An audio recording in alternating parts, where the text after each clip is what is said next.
Hey there gamers, DreamcastGuy here, and today we're talking about video games just in general. I want to discuss the state of the industry, but specifically this interesting pushback I've seen from certain developers about the idea that video games are getting too big. And I wanted to talk about this because I've seen a lot of people chiming in on it, and I feel like size isn't the problem, it's quality. But let's discuss. Hi, hope you're having a great day, and if you could please give this video a like and subscribe if you haven't already. Now before we actually dig into the numbers and the meat and potatoes, I want to start this off with a singular digit, 14,500.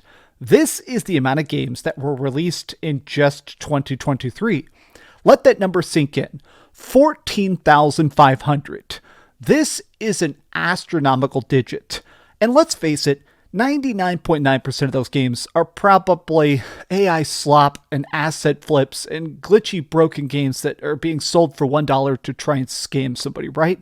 But I do feel like that number is indicative of the problem of the game industry right now. We're experiencing an interesting bloat where gaming in general, I'll still die on this hill, I think games are getting better.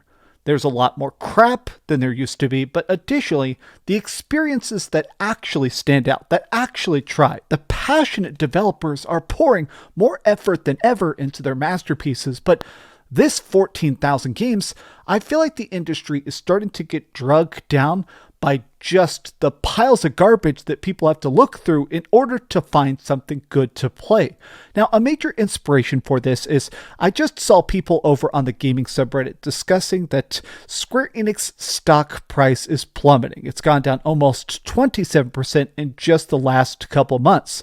Now, people are discussing the fact that Square Enix is releasing a lot of good games. I mean, back to back. Things like the Tactics Ogre remake, obviously Final Fantasy VII Rebirth, the music game Final Bar Line. I mean, obviously, Square Enix is working hard, but one of the things they put out just this year that for some reason they kind of botched was Visions of Mana. Now, this is a good game, but there's a good chance you haven't heard of it, and it definitely didn't sell well because they didn't put it on Nintendo Switch. Now, I think a bad move that Square Enix is doing right now is they're definitely betting everything on PlayStation. Now, it's no secret, I definitely love gaming on PlayStation, but even as a person that has a PS5 Pro who has been playing it very late into the night, you can't bet everything on one system. At least at this point, it seems like a bad move to attempt that. Now, in this case, it is an interesting predicament because we don't know the exact intricacies of it, but it does seem like, to some degree,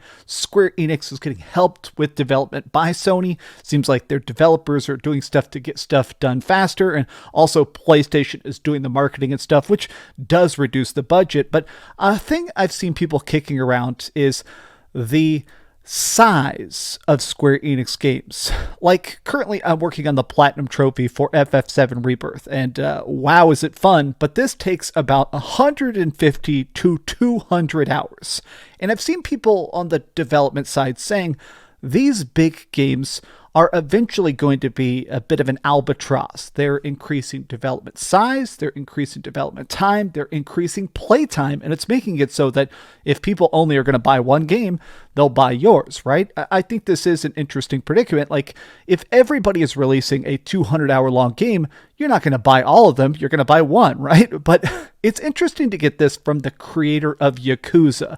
Now, this dude, obviously, endless respect. I am a massive fan of the Yakuza games. I would say I've beaten about 95%. I haven't beaten the newest Yakuza games, but this series has always been a fascinating dichotomy because they're games that continue to evolve, but in tiny increments. Like, each Yakuza game takes place in the same spot of this fictional area of Japan called Kamurocho, but each game has relatively the same map. They add on extra areas, new side quests, cool mini games and stuff like that, but no Yakuza games of the early series, like for the first 6 entries, none of them really did a massive evolution jump. But now they have started to make bigger leaps. People in the comment section even pointing out the fact that, honestly, now they're starting to do crazy stuff like Now they're putting you in different places like Yokohama, or the newest game is just a massive Hawaii map, and they had to even give you what do they call those, segways to try and get around and stuff like that.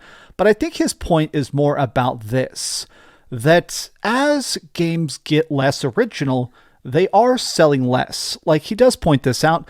There are not a lot of completely original games now, especially overseas. Looking at the situation, I think the number of console games in the lives of ordinary gamers is a little excessive.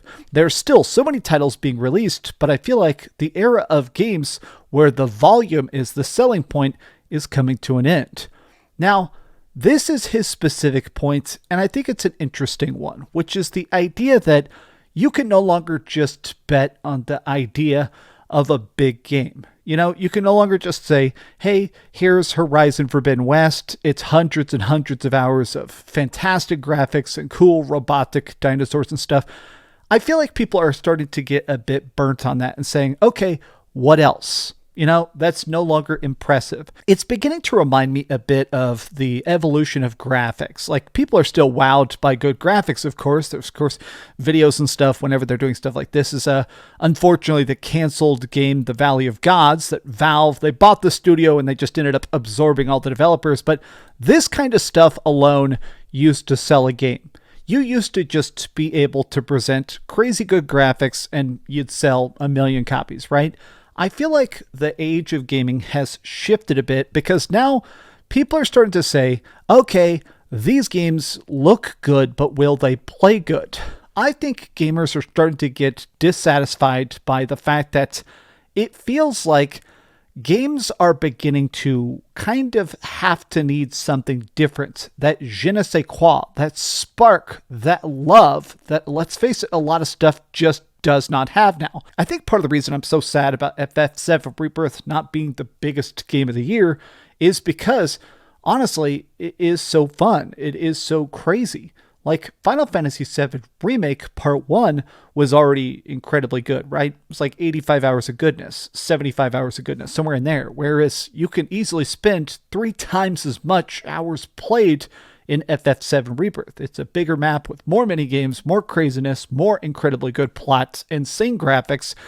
But even with all of that, it's not enough to actually hook people, because I think a lot of people look at it and go, okay, I ain't played the first game, or I beat the first game. Do I want 3 times more than that?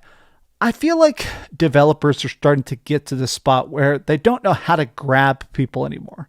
Like, think about it. Even these teases here, the Wonder Woman game, we don't know anything about it. We just saw a picture of Wonder Woman and Xbox said, hey, we're making Wonder Woman. What does that mean? Even this, I like Insomniac, but the fact that they're like, oh, we're just making a Wolverine game. These games still are being announced years and years and years before they come out. Like this. I think we should stop revealing games 6 years before they come out and they cost $1 billion to finish. I put this in here just because I think it looks cool.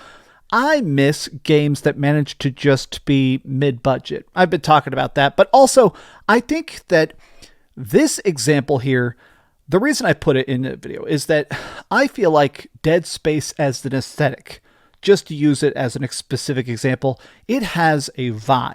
It has a love. It has a passion in it that is so unique that even when you take a drop of it and convert it into a different aspect ratio or a different point of view, like this example here of making it an isometric horror game, that love carries over. And I'm starting to think that part of the problem just in general about video games is that they're starting to just be business focused. Like announcing the freaking title card of Elder Scrolls 6 before we even had Starfield, this was a mistake. This game is still in development. I saw this comment yesterday. I forgot to screenshot it. I don't remember where I saw it, but it was really interesting where someone said, I hate that as gamers, we have to understand business now. Back in the day, you'd buy something, you'd play it. Oh, Final Fantasy X is out. Oh, Final Fantasy XI is going to be an MMO. You got a gaming magazine, and what did they discuss? The gameplay, new screenshots, cool stuff about some company trying to work on some big secret project, some crazy secret cryptic trailer from Hideo Kojima. That's what we talked about. Whereas now, just in order to grasp gaming, I do think that to some degree, we get more invested in the business side of it because it is indicative about what they're actually able to do. Like by watching the financial reports of stuff like, I don't know, From Software, we understand like, oh man, they have infinite budget now. Like Elden Ring was such a big game that was so fun, that was so mainstream. I think it sold like 25 million copies. Oh man, now we know whatever the next game is going to be, even if it is a tinier scale, it's going to be top notch and have infinite freaking focused directly on that project. Or Capcom continues to just absolutely kill it. So we can assume, oh, Monster Hunter Wilds is probably going to be insane. Oh, Resident Evil 9 is probably going to be insane. There is this weird thing now where I feel like it's harder to just disconnect and like a game.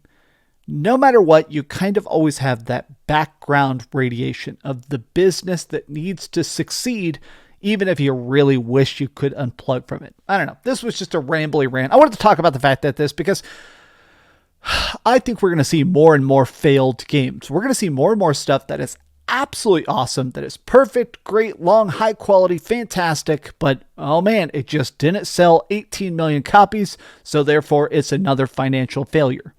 FF7 Rebirth is great, and it's even better on the Pro. Final Fantasy 16 is great, even if some people didn't like certain aspects of the plot.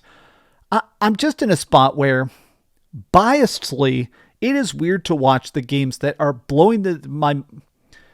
It is kind of bizarre to watch in 2024 that the games I'm loving the most, that are the most entertaining, the ones that I feel like you could even just turn on and show somebody in 5 minutes, hey, here's what I'm playing, and it conveys a message. A lot of those games are still flopping somehow. And I'm not sure if it's a size problem, a marketing problem, an attention problem, or what. But at this point, something has got to change. But what do you think? Tell me your thoughts in the comments down below. If you enjoyed this video, be sure to give it a like, subscribe if you haven't already, and please keep dreaming. Oh man, I'm trying to convert from Red Bull to coffee. So I've been drinking some cold brew coffee, and you know what? It's pretty good. It's pretty good. I mean, I've already had 4 of them today, but that is irrelevant. Thanks so much for watching that video. If you want to see something else, you can always click this link to see what I put up last, or, subscribe and see what's coming up next. Also, I promise that whatever I do, it'll try not to suck.